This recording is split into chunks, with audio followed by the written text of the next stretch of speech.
சிவகார்த்திகேயன் நடிப்பில் அயலான் திரைப்படமும் தனுஷ் நடிப்பில் கேப்டன் மில்லர் திரைப்படமும் பொங்கல் பண்டிகையை முன்னிட்டு இன்று உலகம் முழுவதும் திரையரங்குகளில் வெளியாகியுள்ளன.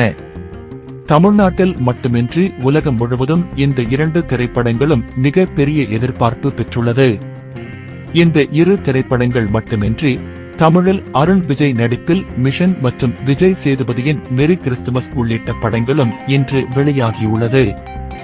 இதனிடையே தமிழ் சினிமாவில் முதல் முறையாக தனுஷ் மற்றும் சிவகார்த்திகேயன் படங்கள் ஒரே நாளில் வெளியாகியுள்ளது.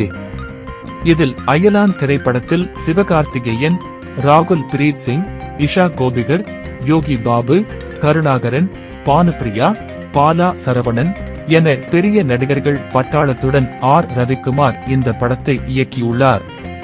மேலும் AR ரகுமான் இந்த படத்திற்கு இசையமைத்துள்ளார். அடுத்து தனுஷ் கேரியரில் மிக முக்கிய திரைப்படமாகவும் தனுஷ் திரைப்பயணத்தை திருப்பி போடும் திரைப்படமாகவும் கேப்டன் மில்லர் திரைப்படம் அமையும் என எதிர்பார்க்கப்படுகிறது. வளர்ந்து வரும் இயக்குனர் அருண் மாதேஸ்வரன் இயக்கத்தில் மாறுபட்ட தோற்றம் மாறுபட்ட கதைக்களம் என வித்தியாசமாக தனுஷ் இந்த திரைப்படத்தில் நடித்துள்ளார். இந்நிலையில் இந்த வருடம் பொங்கல் ரிலீஸ் வின்னராக யார் இருக்கப் போகிறார்கள் என்ற எதிர்பார்ப்பு ரசிகர்களிடம் இருந்து வருகிறது. அதன் முதல் படியாக தமிழ்நாடு ப்ரீ புக்கிங் தகவல் வெளியாகி இருக்கிறது.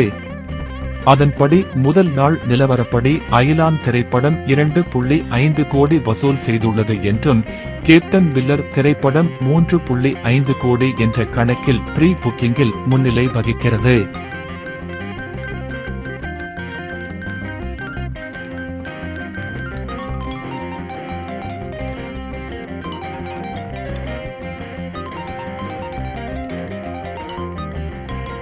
சினிமா மற்றும் சின்னத்திரை செய்திகளை தெரிந்து கொள்ள கவர் பேஜ் சேனலை சப்ஸ்கிரைப் பண்ணுங்க.